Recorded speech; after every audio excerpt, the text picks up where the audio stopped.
Farokh, if I could come to you, would you applaud him for his honesty, or would you ask, as an owner, ask him what right do they have to be complacent or mentally not there? Certainly they don't have any divine right to be complacent. And what Dhoni is saying is so right, that this is a wake-up call. So it could be it's come at the right time. I'm sure CSK are going to be in the, in the qualifiers. And it's just a hiccup. They've a storm in a teacup really. They lost it. They played badly. They had a bad day at the office, and they've just got to, learn from that, and carry on the good work. Okay, Mumbai. 5 of their top 6 failed to score at more than a run a ball.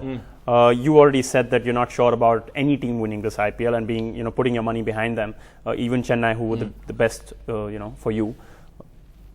What do you make of it now? Well, the way I look at it now is that if they bleed, they can be killed. And CSK bled today, and they bled by some very good captaincy. It's the second time Mumbai have beaten CSK this year, and it's through spin. Oja, Budgie, these boys are doing the damage. And they are good players of spin. And that's right, but they're taking the pace off the ball, and then of course Mitchell Johnson's been getting the odd wicket up top and getting them right behind the 8 ball. So no doubt, I reckon, Farokh, that a lot of teams have been doing a lot of study on CSK, and they'll be bowling a lot of spin. Maybe, but I'm trying to get a left-hander to swing the ball. That's always good to bring into the right-handers. But ultimately, I think they'll play a lot of spinners now against Chennai. Mitchell Johnson and Malinga complement each other, don't they? They thrive on each other's success. Mitchell Johnson actually spoke about that. He said that it is amazing to have one of the best death bowlers in T20 cricket bowl on the other side. And Kieran Pollard, bit of an enigma, isn't he?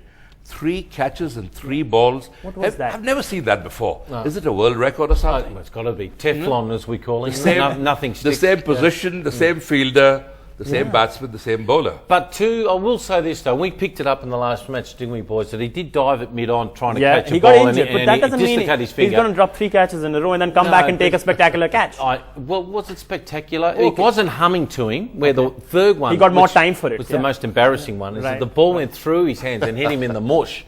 And then he had to run off and see if the clackers were still there. And then he gave us a nice big smile, didn't he? He did, just to say the teeth were there. Yeah, he smiled, and we saw very little, but we only saw the teeth, I guess. But the point is that if I could just bring up this one particular graphic that I wanted to show both you, Farokh and Dino, it's about the lowest scores in the IPL. Now, the interesting thing for me in the entire IPL, so the interesting thing for me out here is that Chennai's lowest score before this one was 109.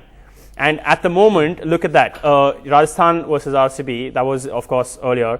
58, Kolkata versus Kolkata against Mumbai was 67. And that 4th is Chennai versus Mumbai, 79. Okay? The point I'm trying to make out here is that this is not usual for Chennai. This is the first time it's happened to them in 6 years. It's a worrying sign. To get what we call they had their pants pulled down today and smacked in the backside.